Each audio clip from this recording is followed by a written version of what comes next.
In this skillet, I just toasted my coconut. Again, it's the unsweetened shredded coconut by Let's Do Organic. It's very finely shredded. There was nothing in my skillet, just the half a cup of coconut. And I toasted it until I got this nice golden color. Okay, let's get to making cookies.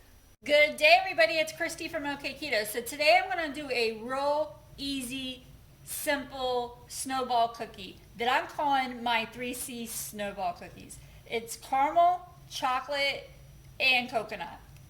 So this is how we're going to make it. First, I have my oven preheated to 350 degrees. This dough will not have to go in the refrigerator first. We're going to make it and put it right in the oven. And I have a parchment lined baking sheet off to the side as well.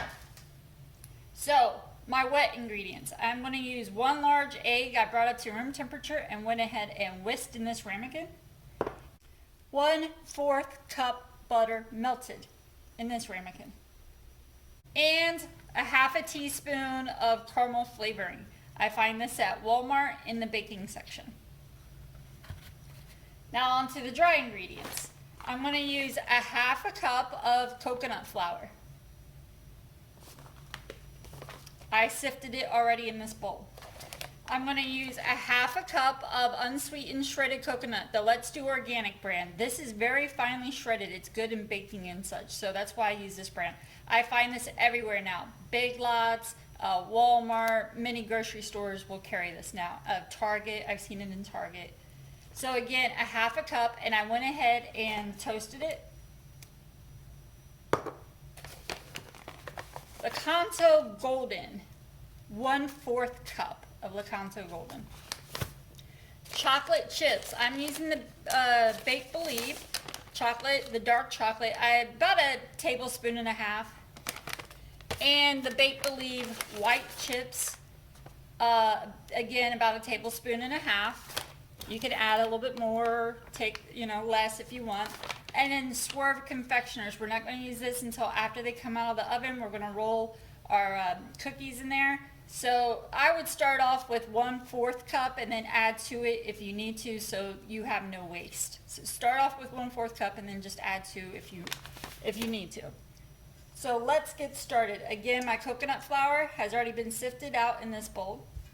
I'm going to go ahead and add in the toasted coconut and the monk fruit golden. Stir those around a little bit.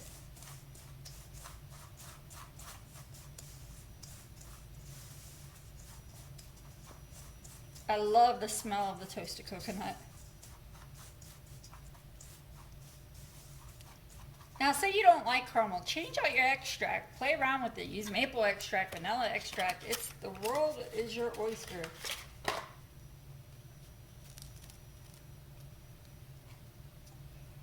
So again, a half a teaspoon of the caramel flavoring.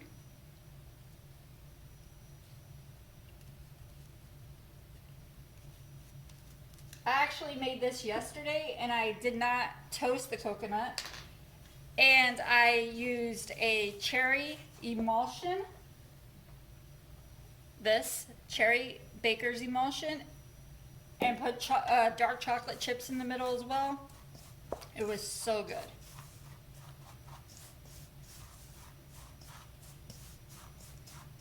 So now I'm going to go ahead and add in my egg.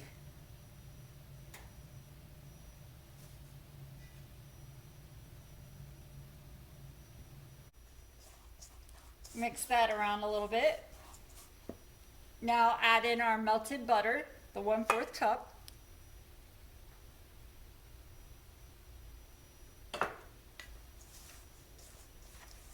Give that a good stir.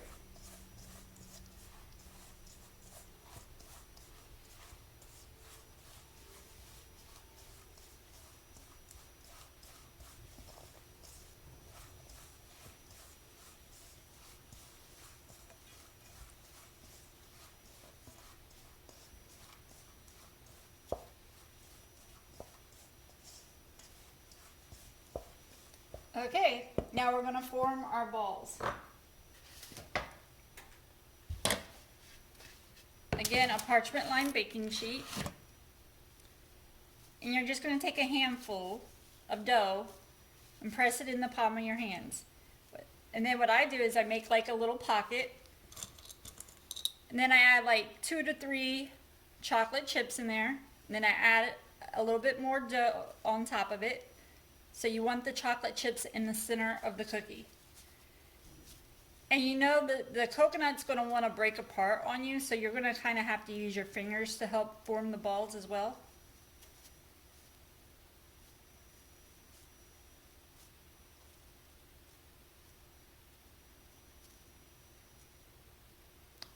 And this is what it looks like. So half of my mixture, I'm going to put the 2 to 3 dark chocolate chips into each center. And the other half of my mixture, I'm going to put the white chips in the center.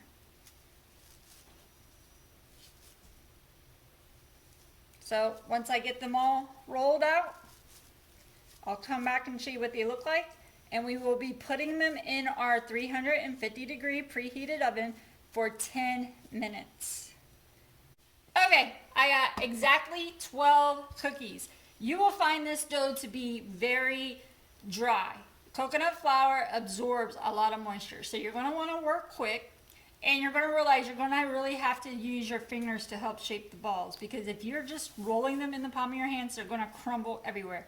So you can start off doing that, but then you're really just going to have to use your fingers. The hardest part to me is getting these rolled out. Once you got them rolled out, it's smooth sailing.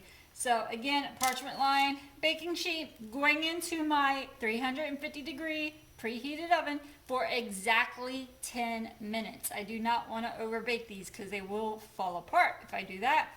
And when I take them out, I'm going to let them rest on top of my stove for about 2 to 3 minutes before I transfer them to a cooling rack to let them cool down just a tad bit more before we roll them in our Swerve confectioners. So when I go to take them out of the oven, I'll be right back. And here they are. I just pulled them out of the oven. I am going to let them rest for a few minutes on top of my stove because, as you can see, they do get a little bit of a crack in them and you don't want them to fall apart on you. So let them rest here for a few minutes before you transfer them to a wire rack, and then we will be rolling them in the Swerve confectioners. So when I go to roll them, I'll be right back and I'll show you how that's done. Okay, my cookies have been cooled down a little bit and transferred to a wire cooling rack. And I'm going to start off with 1/4 cup of Swerve confectioners. You can add to it if you need to, but again, I'm starting off with 1/4 cup. And I'm just going to take one of the cookies and just roll it in the Swerve. Kind of cracks open a little bit. Just put it over there on the cooling rack. So you want to be kind of gentle with them, because they do have a little bit of a crack on them and they want to come open on you. Just hold them together with your fingers. And that is all we are going to do.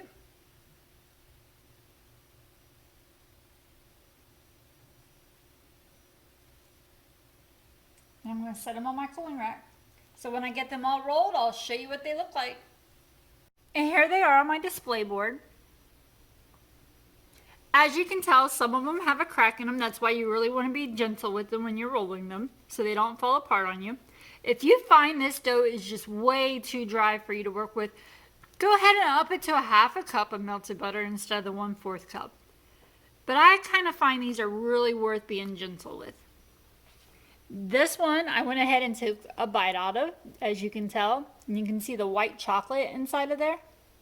That toasted coconut pairs so good with the caramel flavoring, but you can change out the extracts. You know, make it your own. Yesterday, I told you I made one with I used the same ingredients, but I did not toast the coconut yesterday. And instead of the caramel flavoring, I used this cherry baker's emulsion, and I used 1/4 teaspoon. That's all I had to use. And this is what they look like.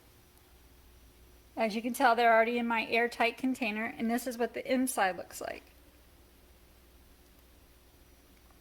And they're delicious. So, you know, make them your own. Play around with them. They are great cookies to play around with. So thank you so much for watching. If you try these out, I hope you enjoy them. Again, if you find that dough is too dry, up that melted butter from 1/4 cup to a 1/2 cup. Have a wonderful day. I'll see you next time. Bye.